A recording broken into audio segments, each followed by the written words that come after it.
The mystery of Brian Jones's death. On July 3rd, 1969, Brian Jones tragically drowned in his pool. He died at the age of just 27, but questions linger about what really happened at his Cotchford Farm home that night. Disparities between the coroner's report and the information given to the police raise suspicions. A series of peculiar incidences have emerged, accompanied by fresh perspectives from experts who have looked over the death report, and also, most curiously, a deathbed confession from a long-standing suspect in Jones's death also allegedly exists. All this information leads to a lot of questions, but the main question is, does it all add up to murder? Today, all the main characters in the case are dead, so the mystery continues.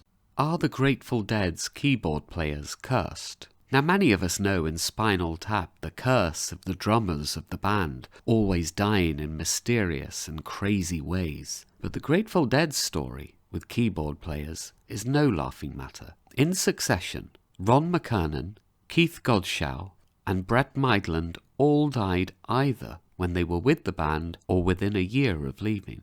Vince Welnick, who replaced Maidland in 1990 and stayed until Jerry Garcia's death in 1996, died in 2006 at the young age of 55. Did Led Zeppelin sell their souls to the devil? Given Led Zeppelin's love of the blues and Jimmy Page's love and knowledge of the famed occultist Aleister Crowley, the guitarist even bought Crowley's house in 1970, it makes sense rumours would surface that the band followed the legendary bluesman Robert Johnson and went down to the crossroads in search of fame. And it didn't help that their best moment, Stairway to Heaven, was thought of as containing a note to Satan when played backwards. But this story comes with a catch. Only 3 of the band were rumoured to have made a deal with the devil. Bassist Paul Jones reportedly stayed away. Led Zeppelin have neither confirmed nor denied the story. Who are Pink Floyd talking about when they sing the song Arnold Lane? One of the earliest singles from Pink Floyd, Arnold Lane was the first single they released after being signed to a record deal. It has some of the most outrageous lyrics of any Floyd song ever. The song describes a thief who has a strange hobby of stealing and wearing women's clothing from washing lines, which eventually leads to his imprisonment. In a 1967 interview, Syd Barrett claimed he used the name because he thought it fitted the music well, but rumours have always abounded that the moniker actually refers to a real thief who lived near Barrett's home in Cambridge. There was a notorious family in the area with the last name Arnold, and one of them was a petty criminal and thief. He sold stolen clothes and used the profits to buy alcohol, and there's even a suggestion that Barrett may have actually bought some of the clothes himself. It's a funny story either way. Have you heard the story about Bob Dylan and Dave Stewart in Crouch End? The legend goes Bob Dylan arrived in London and from the airport he wanted to get a taxi. All he had was a bit of paper with a scribbled address which Dave had given to him, but instead of being taken to 145 Crouch Hill, he was taken to 145 Crouch End Hill, about 50 yards away. He knocked on a rather nondescript door. The lady who answered the door had a husband named Dave. Dylan said, "Is Dave there?" The lady said, "He's popped out to the shops, he'll be home soon." When her husband returned, she greeted him at the door with the words, "Bob Dylan's here to see you." Now, is this true? Well, Dave Stewart and Bob Dylan have never been asked about this story, but it would be a curious tale if Bob Dylan once sat in a lounge in Crouch End with a man named Dave, thinking he was Dave Stewart, and was simply too kind to walk off. Are white Bic lighters bad luck? There is an urban rumour that Janis Joplin, Jimi Hendrix, Jim Morrison and Kurt Cobain all died with white Bic lighters in their pockets, and therefore they were bad luck. The theory has been debunked because Bic didn't begin selling disposable lighters until after Joplin, Hendrix and Morrison had died. And anyway, Jim Morrison died in a bathtub.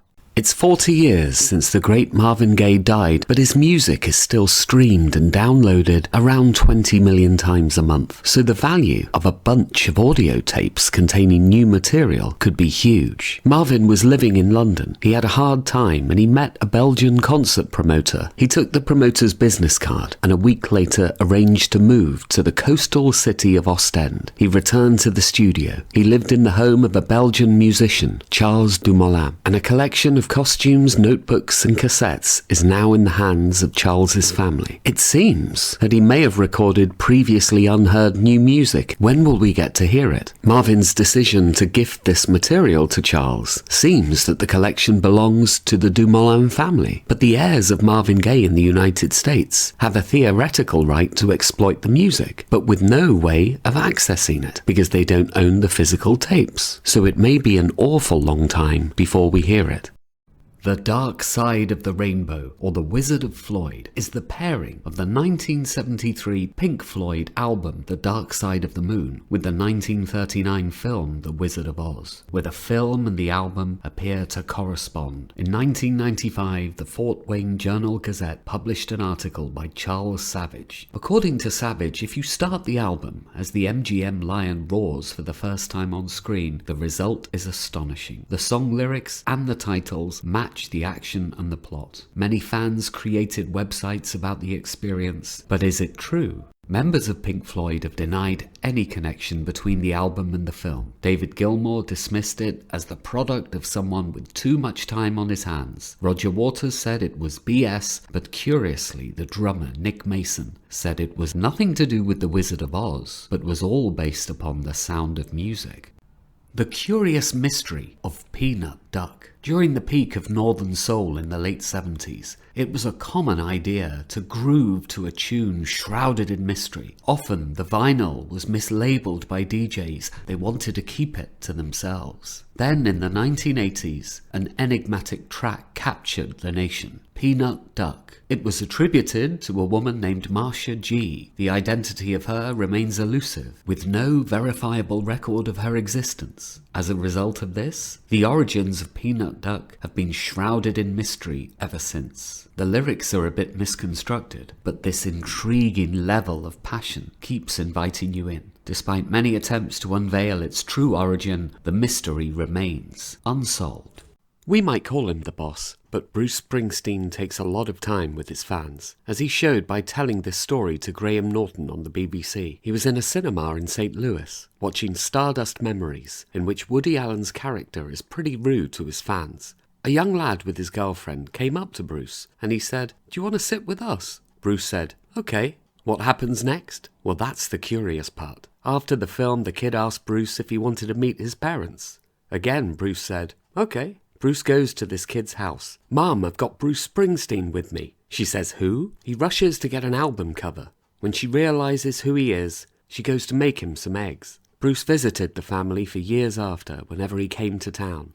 And when this young lad, Steve, died in 2003, the E Street Band, during a live performance, dedicated the song The Promised Land to his memory. Subscribe to my channel for more curious tales and tours.